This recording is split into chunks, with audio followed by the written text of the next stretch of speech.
Jake, he's the most pro-Israel president we've ever had. He has Jewish grandchildren. Of course. Kamala Harris has a Jewish husband. That doesn't mean anything to you. Of course. Well, it means something to you because you brought it up. But of because course, you were talking about anti-Semitism, and he's in charge of the group combating anti-Semitism. Jake, it's the Democratic Party that has a large and growing anti-Semitic wing. One of the major points where Kamala Harris is falling short is in her response to the ongoing conflict between Israel and Hamas. There's been division and protests within her own party, which brings us to today's video, where Tom Cotton debates Jake Tapper and lays out the facts on Kamala Harris's mishandling of this crisis.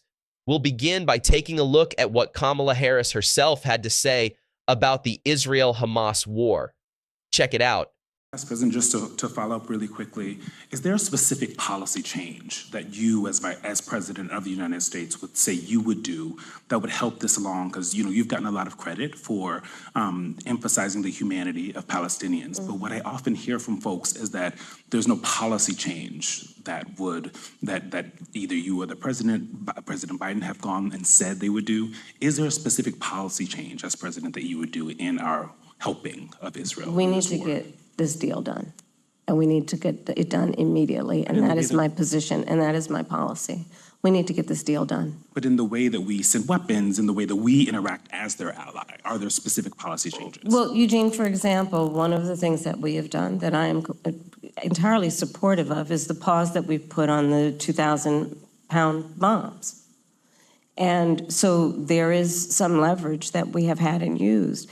But ultimately, the thing that is going to unlock everything else in that region is getting this deal done. And I'm not going to disclose private conversations, but I will tell you, I've had direct conversations with the Prime Minister, with the President of Israel, with Egyptian leaders, and with our allies. And I think we've made ourselves very clear this deal needs to get done in the best interest of everyone in the region, including getting those hostages out who, I mean, we saw the latest example of what happened with the six most recently, one of whom was an American citizen. But what do you say to those that say that's not enough, that stopping the 2,000-pound bombs the one time wasn't enough, that this administration, your possible administration, has to do more? Well, we are doing the work of putting the pressure on all parties involved to get the deal done. Let's break down why this issue is a significant problem for Kamala Harris. First, the United States has always been an ally of Israel, and it's clear that Hamas attacked Israel on October 7th. But within Kamala's own party, there are people who support Palestine and believe it deserves equal statehood alongside Israel. Then you have some people who take it even further and say Israel shouldn't exist at all and should be erased entirely. Those extreme views exist within her party too. On the flip side, there are also strong pro-Israel voices in her party who hold negative views towards Palestinians. The real issue is that Hamas is hiding within Palestinian territories, making it a highly complex situation. The bottom line is that many people, both in and out of her party, view Kamala and Joe Biden's handling of this war as weak and ineffective. But why does this matter politically? Because Muslim voters in key states like Michigan are now refusing to support her, which could swing the election if it's close. People are also skeptical about her ability to handle the conflict, given that Joe Biden hasn't been able to resolve it either. And if she's the one communicating with the key players without any progress to show for it, that doesn't reflect well on her leadership skills. Here's the final point. Results speak louder than words. This war is far from over. There's no ceasefire agreement, no draft of a ceasefire, and no recovered hostages. In fact, an American citizen has been killed. This is all happening under Kamala and Joe Biden's leadership. You can claim you're working hard, but if you want to be the commander-in-chief, you need tangible results, and she doesn't have them. With that context in mind, let's watch the debate as Jake Tapper and Senator Tom Cotton discuss these issues. And as expected, Tom Cotton doesn't hold back and delivers a powerful response. Check it out. But if you look at what's happened over the last 11 months, the only time Hamas has released hostages or hostages have been rescued is when Israel's putting maximum military pressure on Hamas. If the Biden-Harris administration had backed Israel from the beginning, not only would this war likely have already ended with fewer civilian casualties, but we would have gotten more hostages out earlier and alive. What Hamas is doing, though, is continually moving the goalpost on any kind of hostage exchange for duly convicted terrorists that Hamas wants back. And the Biden-Harris administration keeps allowing them to move the goalposts. I mean, remember, the current leader of Hamas, Yahya Sinwar, a bloodthirsty genocidal maniac, used to be in an Israeli prison. He was released in a previous swap. So while my heart breaks for any parent who has to live through this, I think the Israeli government understands that the only way these hostages might come back alive is to put maximum military pressure on Hamas, not to try to trust a terrorist organization to honor their word or to make any kind of deal. Let's break down what he really means by this. He's essentially saying, we stand with Israel, but I'm not the one making the calls here. That responsibility falls on President Biden and Kamala Harris. They need to step up, head over to Israel, and apply real pressure to get this resolved. That's the underlying message. But here's the reality. Neither Joe Biden nor Kamala Harris is going to take that approach. Their response has been passive, and it almost feels like they'd rather let this conflict drag on. Now, I know it might sound far-fetched, but think about it. Democrats benefit from prolonged conflicts because it gives them a reason to print more money. That's really the driving factor behind their stance here. It's a sad state of affairs from a humanitarian perspective.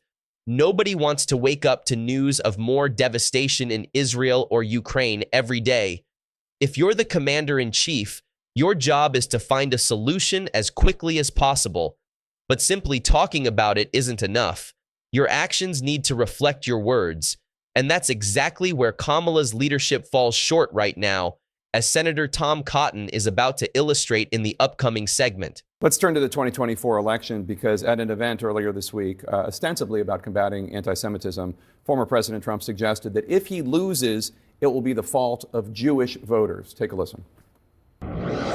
Any Jewish person that votes for her, especially now, her or the Democrat Party, should have their head examined. If I don't win this election, and I've been very good, you know, they say Trump's been right about everything. In my opinion, the Jewish people would have a lot to do with a loss. Are you comfortable with that? With Donald Trump saying if he loses preemptively, it's the fault of the Jews, a group already experiencing a rise of anti-Semitism in this country, from the left and the right, but still preemptively it's the fault of the Jews?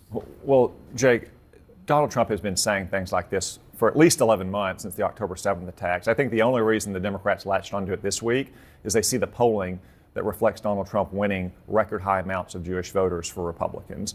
The point he's been making all along is that any Jewish voter, Christian voter, or any other kind of voter who cares about Israel, who cares about a relationship with Israel, should not vote for Kamala Harris and Joe Biden. Joe Biden has not backed Israel very much over the last 11 months. Kamala Harris has been much worse. She treats him she treats Benjamin Netanyahu like a school child. She's an assistant principal who's constantly scolding him. She didn't even perform her constitutional duty to preside over the joint session of Congress when he spoke to Congress. So, but I'm not talking about Israel. I'm talking about American Jewish voters. The American Jewish Committee said, quote, whoever a majority of the Jewish community votes for, Jews, roughly 2% of the U.S. population, cannot and should not be blamed for the outcome of the election.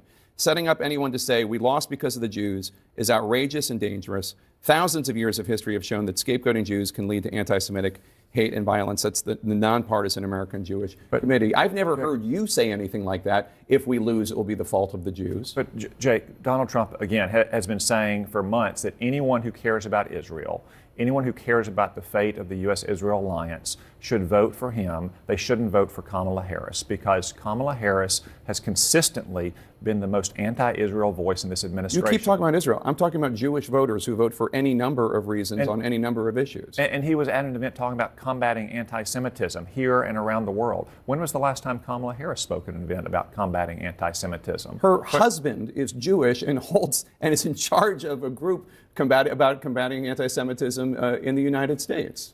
But she's consistently been opposed to what Israel needs to win. Something Again, that not just I keep Jewish talking about voters care Jewish voters in the United States, and you keep talking about another a lot country. a lot of Jewish voters, just like a lot of Christian voters, care deeply about the fate of the Jewish nation and the status of our relationship with Israel. Are you comfortable with him blaming it on the Jews preemptively?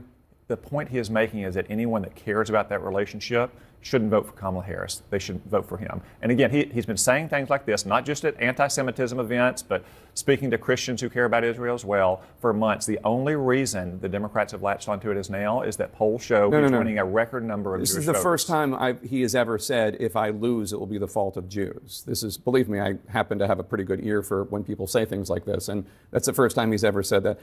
Just yes or no, are you comfortable with him using that language? Jake, it's the same kind of language he's been using for months. That doesn't mean it's okay. Yes, but it's his point. Jake, he's the most pro-Israel president we've ever had. He has Jewish grandchildren. Of course. Kamala Harris has a Jewish husband. That doesn't mean anything to you. Of course. Well, it means something to you because you brought it up. But of course, you were talking about anti-Semitism, and he's in charge of the group combating anti-Semitism. Jake, it's the Democratic Party that has a large and growing anti-Semitic wing.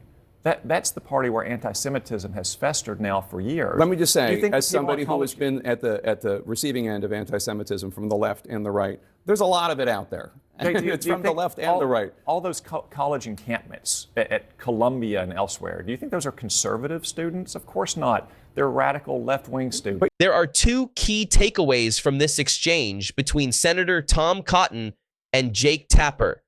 First, Jake Tapper brings up that Kamala Harris's husband is Jewish, as if that somehow compensates for the administration's inadequate response to anti-Semitism. Just because someone has a Jewish family member or friend doesn't mean they are actively combating anti-Semitism. It's similar to the flawed argument that having a black friend means you can't be racist. Tom Cotton's point is clear. It's the actions and results that matter, not personal associations. Kamala Harris's record on this front is already poor, and that's the bottom line. Second, nowhere in the clips did Donald Trump say what Jake Tapper claimed. But even if he did say, "If I lose, it's on you," it's clear what Trump meant. He was speaking to Jewish Americans and voters who care about Israel, anti-Semitism, and the state of the U.S.-Israel relationship. His point was that if you care about these issues, you should vote for him because he's committed to supporting Israel and protecting Jewish Americans. They may not like his delivery, but the message is consistent.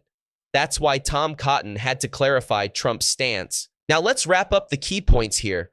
The war has been going on for almost a year, and both sides, Democrats and Republicans, are getting impatient. Americans, who are struggling daily, see money being sent overseas while their own issues remain unaddressed. Some believe that supporting Israel is necessary since it's been a long-standing ally, and if the roles were reversed, we would expect the same support. That's a fair assessment. The real issue, however, is Kamala Harris and Joe Biden's failure to address anti-Semitism on college campuses or the execution of hostages, including an American citizen. Where is the outrage or the acknowledgement from this administration? Why hasn't there been a press conference apologizing to the families? The lack of action is glaring. The Democrats often focus on racism, but when it comes to anti-Semitism, they're silent. Additionally, people are voting based on their dislike of Trump, prioritizing personal feelings over policies that benefit America. If Trump isn't elected and things get worse, those voters will have themselves to blame.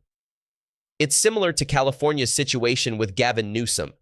People voted him in, and now they complain about his policies. This goes to show that everyone shares responsibility for the results of their votes. Muslim Americans in Michigan understand this, and they've made it clear they won't vote for Kamala Harris. They're voting based on policies, not personalities. That's just my opinion on the matter. What do you all think about Tom Cotton's comments? I think he did a great job countering Kamala Harris and giving Jake Tapper a reality check. Of course, Tapper works for CNN, so he's expected to lean liberal, avoid holding the Democrats accountable, and look at this issue through a different lens. Let me know your thoughts in the comments. Thanks for watching, and don't forget to like and subscribe to support the channel.